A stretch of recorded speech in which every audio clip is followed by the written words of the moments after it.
네, 오늘은 주택 취득자금 조달 계획서와 자금 출처 조사가 어떤 식으로 관련되어 있는지 이 부분에 대해서 한번 살펴보도록 하겠습니다.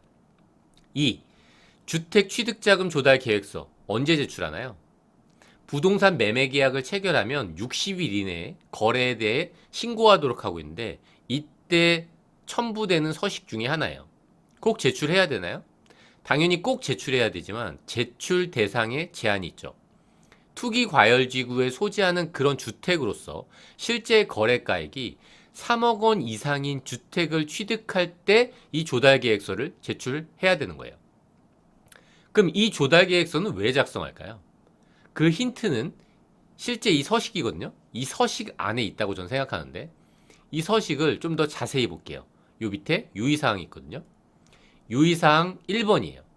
제출하신 주택 취득자금 조달 및 입주 계획서는 국세청 등 관계기관에 통보돼서 신고내역 조사 및 관련 세법에 따른 조사 시 참고 자료로 활용된대요. 물론 자금 출처 조사라는 거에 국한되진 않겠지만 자금 출처 조사와 아주 밀접한 관련이 돼 있겠죠. 주택 취득자금 조달 계획서가.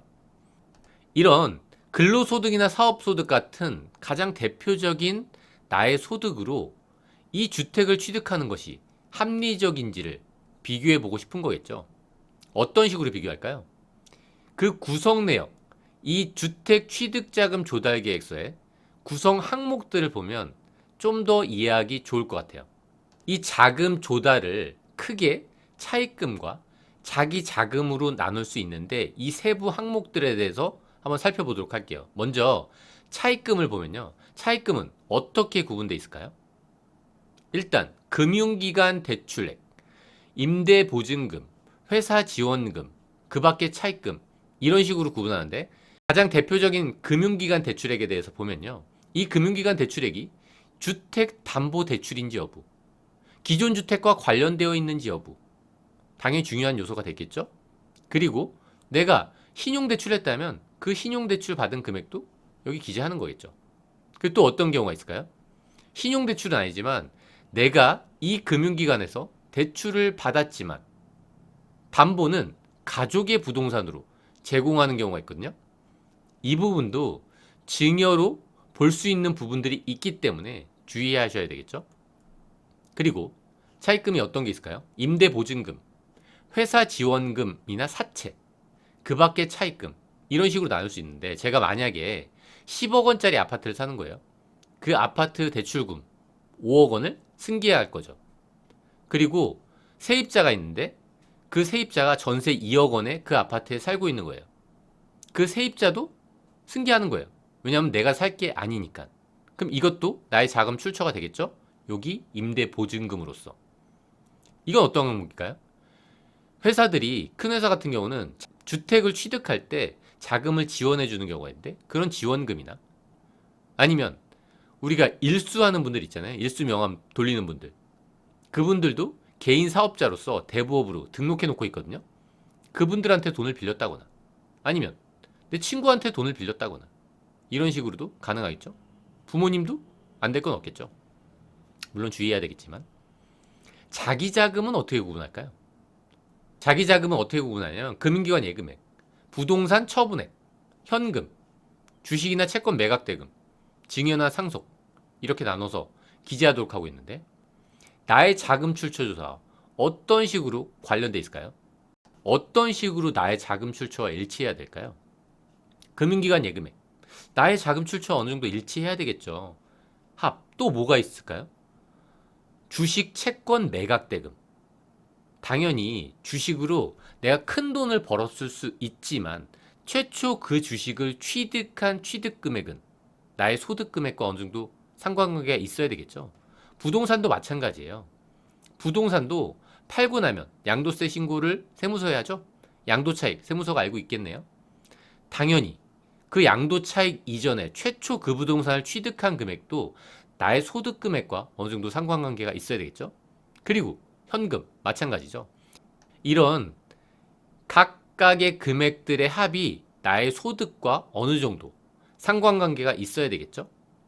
그리고 이 증여나 상속 이 새롭게 구분돼서 들어가는 항목 중에 하나인데, 이 증여와 상속은 비과세 금액들이 있거든요.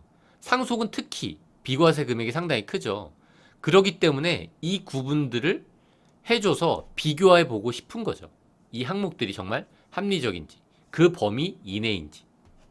그러면 얼마 동안의 자금 출처로 이 금액들을 소명해야 될까요? 이 표를 보신 분들도 있는데 어떤 거냐면 상속세 및 증여세법 사무처리 규정이에요. 이게 재산 취득자금의 증여 추정을 배제하는 기준인데, 우리가 자금 출처 조사에서 과세할 때 어떤 식으로 과세하죠? 이 재산 취득자금을 증여한 것으로 추정해서 과세하거든요. 근데 그거를 배제할 수 있는 기준이에요. 뭐 이 표를 보신 분들도 있을 텐데, 이 표는 제가 예전 영상에서 어떻게 보는지 자세히 말씀을 드렸는데, 이 표를 너무 맹신하면 안 되죠. 최근에 상담한 분은 40세 이상 세대주, 주택 3억. 이거가 미달했지만 자금 출처 조사 대상이 돼서 엄청 열심히 소명하고 계세요. 이 금액이 절대적이지 않다는 거예요. 이 단서 조항, 이 상속세 및 증여세법 사무처리 규정 제 31조 2항에 뭐라고 돼 있냐면, 이 1항, 이 표와 관계없이 타인으로부터 증여받은 사실이 확인된다면 증여세 과세 대상이 된대요. 주의하셔야 되겠죠? 그리고 주의해야 되는 부분 중에 하나가 이 10년이죠. 재산 취득자금의 증여 추정 배제 기준. 요 10년 동안의 내 소득과 비교할 수 있겠죠?